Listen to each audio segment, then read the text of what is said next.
चलो, जेल से लिए आने वाला प्रभु यीशु मसीह की अति पवित्र नाम में सब पवित्र लोगों को मसीह वंदन देता हूँ। प्रभु की बड़ी अनुग्रह है कि प्रभु ने और भी एक दिन हमें ध्यान दिया। खास करके प्रभु का वचन सुनाना एक कितना धन्य अवस्था है, तो प्रभु को बहुत धन्यवाद देते हैं। मैं कल जैसा पवित्र आत्मा का बपतिस्मा का बारे में और आग का बपतिस्मा किसके लिए है ये बात बताने के बाद मुझे आज भी मतलब एक भाई का फ़ोन आया था। तो उन्होंने बोला कि देखो मतलब पेंतुकोस्त का दिन में हुआ है, वो आग का बपतिस्मा है करके हमारा पास्टर जी ने हमको सिखाया, ऐसा बोल करके उन्होंने बातें किया। तो क्योंकि वहाँ पर आग जैसा जीव दिखाई दिया, इसका मतलब है वो आग का बपतिस्मा था, ऐसा उन्होंने सिखाया करके बताया। तब मैंने उनको समझाया, देखो बाइबल में क्लियर पत्रोस उस विषय को लेकर के मतलब प्रेरितों का काम 11 अध्याय 15 से 17 तक का वचनों को अगर आप पढ़ने के टाइम पर वहाँ पर वो साफ साफ ये बात को बताता है, जो कुरनेलियुस का घर में जो पवित्र आत्मा का कार्य हुआ था उसको प्रभु यीशु मसीह के दिया हुआ वचन याद आया और वो क्या था करके स्वयं पत्रोस वहाँ पर गवाही देता है। हम लोगों को वचन को थोड़ा सुनेंगे। पहला प्रेरितों का उसका 11 अध्याय का 15 से 17। जब मैं बातें करने लगा तो पवित्र आत्मा उन पर उसी रीति से उतरा जिस रीति से आरंभ में हम पर उतरा था। तब मुझे प्रभु का वह वचन स्मरण आया जो उसने कहा था, यूहन्ना ने तो पानी से बपतिस्मा दिया, परंतु तुम पवित्र आत्मा से बपतिस्मा पाओगे। अतः जब परमेश्वर ने उन्हें भी वही दान दिया जो हमें प्रभु यीशु मसीह पर विश्वास करने से मिला था। देखिए यहाँ पर क्लियर बात है ना, हमें जो मिला था, क्या मिला था? पवित्र आत्मा का बपतिस्मा। अभी आप सोचो, अभी आज 21वीं शताब्दी में कई मानव प्रभु का दास लोग कहलाने वाले लोग ये वचन को कैसा टेढ़ा मोड़ा करता है। प्रियो, आप देखिए बाइबल में कई भी पवित्र लोगों को आग का बपतिस्मा का बारे में प्रेरित लोगों ने नहीं सिखाया, यीशु मसीह ने नहीं बताया। देखो बेचारा जो वचन में अज्ञान लोग है, अगुआ लोग जो बोलता है, अधिकतर लोग वचन में क्या लिखा है ऐसा देखता ही नहीं, वो लोग उसको परखता ही नहीं, इसलिए ऐसा धोखे में गिर जाता है और उनके अंदर भी ऐसा इच्छा जागृत करता है और वो लोग जा करके उस प्रकार का आग के बपतिस्मा के लिए प्रार्थना में लिख जाता है। क्यों ऐसा गलत शिक्षण देता है? ऐसा ना हो प्रियो। आपको जब आपका नया जन्म सच्चे है तो आपको पवित्र आत्मा ये विषय में भी ज्ञान देगा। आपको कोई गलत सिखाएगा तो भी आत्मा तुरंत आपको समझाएगा कि ये कुछ गलत बोल रहा है, ये वचन का खिलाफ है। और आपको प्रभु में बैठने की इच्छा है तो जरूर आप उस वचन क्या बोलता है वो वचन को आपको जानना चाहिए, देखना चाहिए। इवन कोई व्यक्ति ऐसा कुछ बात बोलता है तो भी वहाँ पर वो शब्द में क्लियर बात है कि वहाँ पर पेंतुकोस्त के दिन में भी पवित्र आत्मा का बपतिस्मा हुआ, कुरनेलियुस का भवन में पवित्र आत्मा का बपतिस्मा हुआ, माला एफेसुस में पवित्र आत्मा का बपतिस्मा हुआ। हम लोग ये बात को जानना बहुत जरूरी बात है। तो इसलिए यहाँ पर का विषय क्या है कि हम लोग जो भी नया जन्म पाया उनको सबको प्रभु ने पवित्र आत्मा का बपतिस्मा दे करके प्रभु का मानव मंडली में प्रभु ने मिलाया। मंडली प्रभु का शरीर है और वो शरीर का अंग बन गया। आज मैंने कल आपको बताया था, आज मैं आपको आत्मा का चाप और आत्मा का बयाना ये दोनों वचन साथ ही साथ लिखा है, तो ये साथ ही साथ में मानव हो जाए, लेकिन इसका अर्थ जो है, उसका जो अर्थ जो है, अर्थों में फर्क है पर काम तो एक ही है। तो भी मैं आपको उन वचनों को पढ़ करके आपको बात बताना चाहता हूँ। ये सब बात जब हम नया जन्म पाता है उस समय में होने वाला बात है, ये बाद में कभी होने वाला बात भी नहीं। ये बात को भी आप लोग अच्छा रीति में समझना चाहिए। तो अभी पहले मानो ये दोनों बात मानो आप समझना, दोनों का अर्थ में मानो थोड़ा फर्क है, परंतु मानो वो शब्द एक ही शब्द में ये दोनों बात लिखा हुआ है, इसलिए आप दोनों शब्दों पर ध्यान देना। पहले दूसरा कोरिन्थी पहला अध्याय उसका 22 वचन, दूसरा कोरिन्थी पहला अध्याय उसका 22 वचन। जिसने हम पर छाप भी कर दी है हाँ। और बयाने में आत्मा को हमारे मनों में दिया। देखिए, हमें छाप भी कर दिया, बयाने में आत्मा को दिया। इसका मतलब यहाँ पर ये दोनों शब्द साथ ही साथ में आया। मैं इसलिए आपको बताया, एक प्रभु का आत्मा से हमें छाप लगाया। मैं उसके लिए और भी मतलब 1-2 वचन है, मैं वो भी आपको पढ़ाना चाहता हूँ। उसका एफेसियों का पत्र है, उसका पहला अध्याय, उसका 13 और 14 वचन। एफेसियों उसका पहला अध्याय का 13 और 14 वचन। और उसी में तुम पर भी जब तुमने सत्य का वचन सुना, जो तुम्हारे उद्धार का सुसमाचार है, और जिस पर तुमने विश्वास किया, प्रतिज्ञा किए हुए पवित्र आत्मा की छाप लगी, वह उसके मोल लिए हुए के छुटकारे के लिए हमारी मीरास का बयाना है। देखिए, यहाँ पर भी छाप लगी और बयाना है, दोनों शब्द आया। तो आपको मानव इस विषय को अच्छे तरह जानना है कि अभी पहले में मानव पवित्र आत्मा का छाप, उस बात पर मैं आपको बताना चाहूंगा। पवित्र आत्मा का छाप, आपको मालूम है पवित्र आत्मा का छाप क्यों लेगा? उसका मानव लगाने वाला प्रभु का क्या उद्देश्य है? एफेसियों 4 अध्याय का 30 वचन। एफेसियों 4 अध्याय का 30 वचन। परमेश्वर के पवित्र आत्मा को शोकित मत करो, जिससे तुम पर छुटकारे के दिन के लिए छाप दी गई है। देखा, छुटकारे का दिन के लिए छाप दी गई है, छुटकारा का दिन के लिए। इसका मतलब हमारे जीवन में हम लोग छुटकारा पाया हुआ लोग है ना, छुटकारा पाया हुआ लोग है, लेकिन हम एक दिन छुटकारा पाएगा।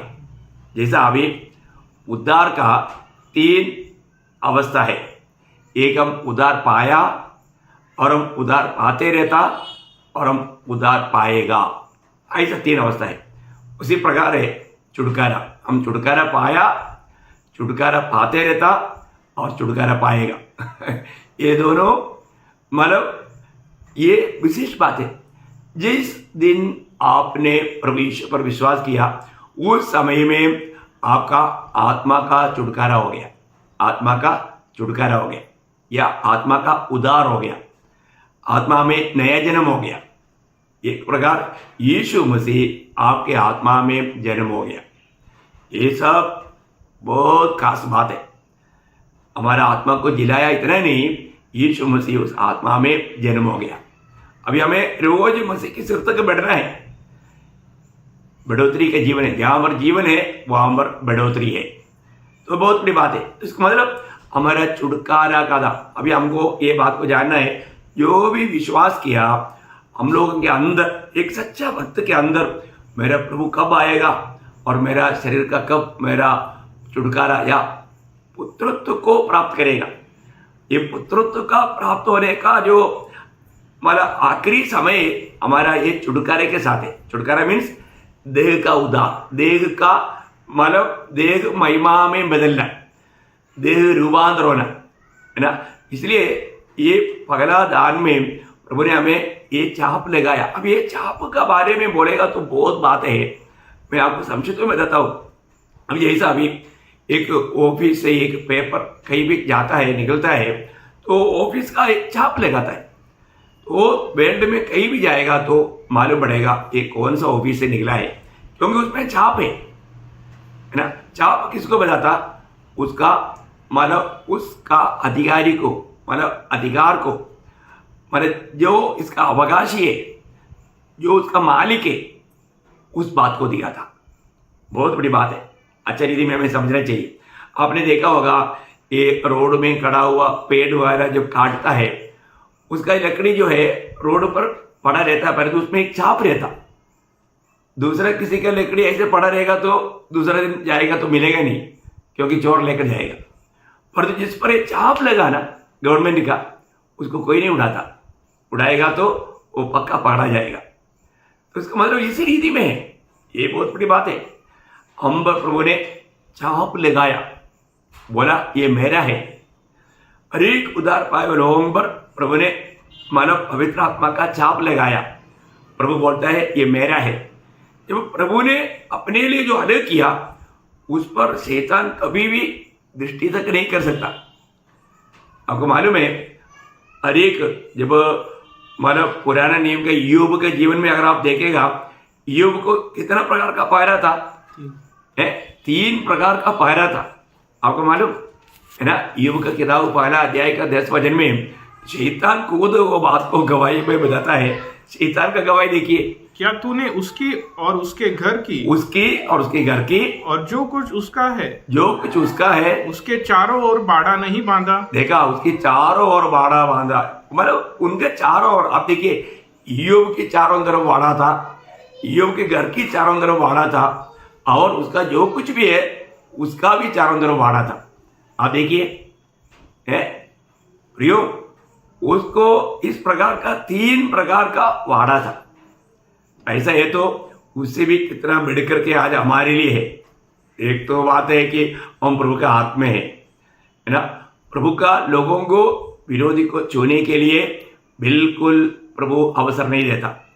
आपको मालूम है, हमारे प्रभु ने अगर केवल लोगों को कोई भी प्रकार परीक्षा भी लेना है तो प्रभु का अनुमति चाहिए। वो तो बात लूका 22 अध्याय का 31 वचन में प्रभु ने बताया कि प्रभु हमारा शैतान ने अनुमति मांगा, लेकिन प्रभु अनुमति नहीं दिया। प्रियो, हमारे लिए हमको कोई भी प्रकार का ऐसा परीक्षा करने के लिए शैतान अनुमति मांगते रहता, परंतु जब तक प्रभु से अनुमति नहीं मिलता, पवित्र लोगों पर शैतान को कोई अधिकार नहीं। हाँ, किसी ना किसी प्रकार मोहों में फंसाने के लिए वो प्रयास करेगा, परंतु उनको हमें कोई भी प्रकार का अटैक करने के लिए अधिकार नहीं प्रभु के लोगों के ऊपर। प्रेज द लॉर्ड, ये बात ध्यान देना। तो अभी यहाँ पर विषय क्या है? प्रभु ने हम पर मोहर लगाया। इसका मतलब जो भी उद्धार पाया है, वो उद्धार पाया हुआ लोग प्रभु का है, वो और किसी का नहीं। और उस मोहर लगाने के कारण हमारे जीवन में प्रभु ने बहुत बड़ा एक अवकाश या अधिकार प्रभु का है। ये बात विरोधी शैतान को मालूम, बहुत बड़ी बात है ना।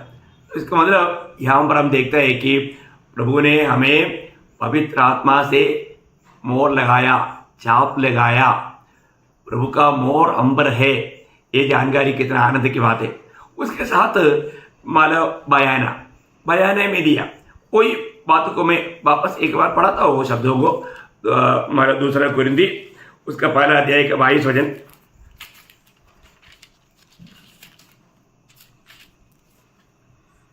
जिसने हम पर छाप भी करती है, और बयाने में आत्मा को हमारे मनों में दिया। हाँ, बयाने में आत्मा को हमारे मनों में दिया। मैं और भी एक शब्द उसका 5 अध्याय का, कोई 2 कुरिन्थी 5 अध्याय का 5 वचन। जिसने हमें इसी बात के लिए तैयार किया है, वो परमेश्वर है, जिसने हमें बयाने में आत्मा भी दिया है। देखा, बयाने में हमें आत्मा भी दिया। अभी वापस एफेसियों पहला अध्याय का 14 वचन। एफेसियों उसका पहला अध्याय का 14 वचन। वो उसके मोल लिए के छुटकारे के लिए हमारी मिरास का बयाना है, कि उसकी महिमा की स्तुति हो। बस इसका मतलब क्या है कि उसने मोल लिया हुआ लोग, अभी हम लोग सब मोल लिया गया या दाम दे करके खरीदा गया। बहुत बड़ी बात है। ये सारे प्रयोगों को बहुत गहराई है। जब पहला कुरिन्थी 6 अध्याय का 19-20 वचन में लिखा है कि क्या तुम नहीं जानते, तो अपने नहीं हो, तुम दाम दे करके मोल लिया है। वहां पर लिखा है दाम दे करके, पढ़ना उसको, क्योंकि दाम देकर मोल लिए गए हो। हाँ, तुम दाम दे करके मोल लिए गए हो। बहुत बड़ी बात है। इसका मतलब क्या है कि जो भी उद्धार पाया हुआ व्यक्ति, वो प्रभु के आत्मा से छाप लगाया है। साथ ही साथ हमें प्रभु ने बयाने में, बयाना मीन्स एडवांस, एक प्रकार बोलेगा तो एडवांस है ना। व्यवहार करता है ना, व्यवहार करने के टाइम पर बोलता है चलो मैं एडवांस देता हूँ। इसका मतलब वो चीज जो है वो उस व्यक्ति का हो गया, ये बात का एक प्रमाण पत्र है। इसका मतलब क्या है कि आज हमको प्रभु ने जितना भी स्वर्गीय वायदाएं दिया है, वो सब हमें मिलने वाला है, उस बात का बयाना है। मतलब हमें सब मिलने वाला है। चलो, इसी आत्मा के द्वारा हमारा छुटकारा भी होने वाला। आपको मालूम है, जब रोमियो का पत्री 8 अध्याय है उसका 23 वचन में प्रभु ने उस छुटकारे के विषय में जब खाने के टाइम पर मानव पुत्रत्व को प्राप्त करने वाला अनुभव, वो बात को वहां पर उठाकर कहता है। और केवल वही नहीं, पर हम भी जिनके पास आत्मा का पहला फल है, आप ही अपने में कहराते हैं, अपने में कहराता है, और लेपालक होने की, अर्थात अपनी देह की छुटकारे की बाट जोते हैं। देखा, लेपालक होने की या उस पुत्रत्व को प्राप्त करने का, पुत्रत्व का पदवी में हम कब पहुंचेगा? जब हम प्रभु का आगमन में हमारा ये शरीर रूपांतर होकर के महिमा का शरीर में बदल जाएगा, तभी हमें उस सच्चा पुत्रत्व का पदवी में हम पहुंच जाएगा। मैं आपको मतलब आने वाला क्लासों में, क्योंकि मतलब मैं उधार पाया, उधार पाते रहता है और उधार पाएगा, ये थोड़ा सा गहरा विषय है। मैं धीरे धीरे आपको उस अवस्था में मुझे सुनने वाला बहुत लोग अच्छा जानकार लोग हैं, उनको इसके बारे में मालूम होगा, पर तो बहुत लोगों को मालूम नहीं। उनको ये बात जानना सीखना बहुत जरूरी बात है। और बहुत मंडलियों में ये बात नहीं सिखाता, जो कि मैंने अभी जो बताया, मतलब अपना उधार पाया, उधार पाते रहता और उधार पाएगा, है ना। ये एक भूतकाल का अनुभव है, एक वर्तमान काल का है और एक भविष्य काल का है। ये अनुभव मतलब बहुत लोगों को उसका विस्तार से वो बात नहीं मालूम। उधार पाए हुए व्यक्ति को हम उधार पाएगा करके बोलेगा तो उनको फिर संदेह आ जाता। वो किस विषय में बोलता? वो हमारा शरीर का उधार का बारे में। अब यहाँ पर हमने अभी रोमियो 8:23 में क्या पढ़ा कि हम उस पुत्रत्व को प्राप्त करने के लिए हम कहलाते रहता, मतलब हमारे अंदर एक तड़प रहता है, कब मैं इस कमजोर शरीर से, इस बलहीन शरीर से, रोग भरा, तकलीफ भरा, ऐसा वेदना भरा, ऐसा शरीर से मुझे कब छुटकारा मिलेगा, मैं कब वो महिमा का शरीर प्राप्त करेगा, क्योंकि हमारे लिए वायदा है, इस हमको प्राप्त होने वाला है। क्योंकि वही रोमियो 8:11 रोमियो 8:11 यदि उसी का आत्मा जिसने यीशु को मरे हुए में से जिलाया तुम में बसा हुआ है, तो जिसने मसीह को मरे हुए में से जिलाया वह तुम्हारी नश्वर देह को भी अपने आत्मा के द्वारा जो तुम में बसा हुआ है जिलाएगा। देखा, मतलब उस आत्मा के द्वारा प्रभु का वो शरीर का जैसा हमको जिलाएगा। बहुत बड़ी बात है ना।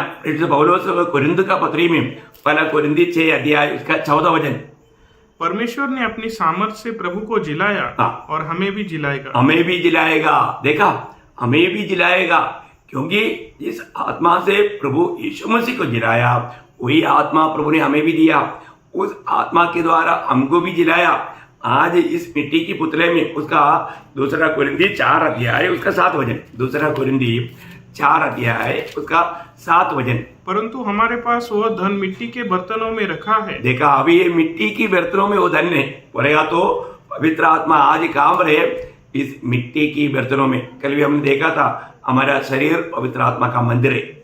आज वो पवित्र आत्मा, वो सामर्थ्य आज इस मिट्टी की बर्तन में है। ये जानकारी कितना बड़ी बात है प्रियो। हम लोग उसका 14 भी पढ़ना, 6 का 14 4 का 14 2 कोरिन्थी 4:14। क्योंकि हम जानते हैं कि जिसने प्रभु यीशु को जिलाया वही हमें भी यीशु में भागी जानकर जिलाएगा और तुम्हारे साथ अपने सामने उपस्थित करेगा। देखा, कोरिन्थ मंडली के लोगों को बोलते हैं तुम्हारे साथ हमको भी प्रभु उपस्थित करेगा, क्योंकि प्रभु ने हमें आत्मा दिया है। आत्मा से हमारे ऊपर मोहर लगाया, छाप डाला, और आत्मा को हमको बयाने भी दिया। कितना अनमोल बात है प्रियो। उधार पाने के समय में ये हमारे जीवन में प्रभु ने किया है, ये बात को हमें जानना, ये बहुत श्रेष्ठ बात है। इसके मतलब उधार पाने के समय में हमको सिर्फ पाप क्षमा मिला ऐसा नहीं, हम आत्मा में नया जन्म पाया और आत्मा का बपतिस्मा पाया और आत्मा का हमें मोहर लगाया और आत्मा हमको बयाने में दिया। सब आपको याद रहेगा। ये सब कब हुआ? ये हम उधार पाने के बाद कई साल के बाद में हुआ, ऐसे नहीं। उधार पाने का उसी क्षण, उसी समय में ये सब कुछ प्रभु ने हमारे जीवन में किया। और भी बाकी है, हम आगे क्लास में वो बात को, मतलब अगला क्लास में मैं आपको आत्मा का अभिषेक, वो बहुत मानव समझना चाहिए, ऐसा बड़ा गंभीर विषय है। वो विषय में मैं आपको बात करना चाहूँगा। प्रियो, ये जानना, अगर आपने उधार पाया है तो आपको आत्मा में नया जन्म मिला है, मसीह की आत्मा आप में है, और आपको आत्मा का बपतिस्मा मिला है, क्योंकि आप प्रभु का मंडली में या प्रभु का शरीर में जोड़ा गया है। तीसरा, आपको आत्मा का छाप मिला है, क्योंकि आपका जो मालिक जो है, आपका स्वामी जो है, वो प्रभु है, वो बात का वो चिन्ह है। और आपको आत्मा बयाने में मिला है। इसका मतलब आपको प्रभु ने जितना भी वायदा दिया वो वायदा प्रभु आपके लिए पूरा करेगा, ये प्रभु का वचन है। कितना सुंदर बात है। इसका मतलब उद्धार पाए वो व्यक्ति कितना भाग्यवान है, कितना धन्य व्यक्ति है। वो मेरा दिल इतना आनंद से उमड़ता है प्रियो। आप ये वचनों को वास्तव में एक कई घंटा बात करना चाहिए, लेकिन मैं आपको बहुत शॉर्ट में बहुत उसका निचोड़ निकाल करके आपको खिला रहा हूँ। आपको हजम होंगे ना? अगर आप में कोई भी मुझे ऐसे बैठाएगा नहीं, इसको और भी थोड़ा विस्तार से बोले तो हमको और समझेगा, ऐसा बोलेगा तो आप मुझे फोन में बात कर सकता है। तो फिर मैं बहुत प्रभु को धन्यवाद देता हूँ। आप लोग प्रियो जो भी उद्धार पाया जरूर वो बहुत धन्य है। अगर जो उद्धार नहीं पाया जरूर आप प्रभु यीशु मसीह को अपना दिल में स्वीकारना। प्रभु यीशु मसीह ही एकमात्र उद्धार करता है और मसीह बिना आप कभी भी स्वर्ग नहीं जा सकेगा। ये बात आप जरूर जानना। तो इसलिए प्रभु के आत्मा पाया है कि नहीं ये बात को जानना, नया जन्म हुआ है कि नहीं ये बात को जानना, उद्धार हुआ है कि नहीं ये बात को जानना, आज आप विश्वास में है कि नहीं ये बात को जानना। प्रभु आप सबको बहुत आशीष दे, प्रभु को महिमा मिले। आमीन।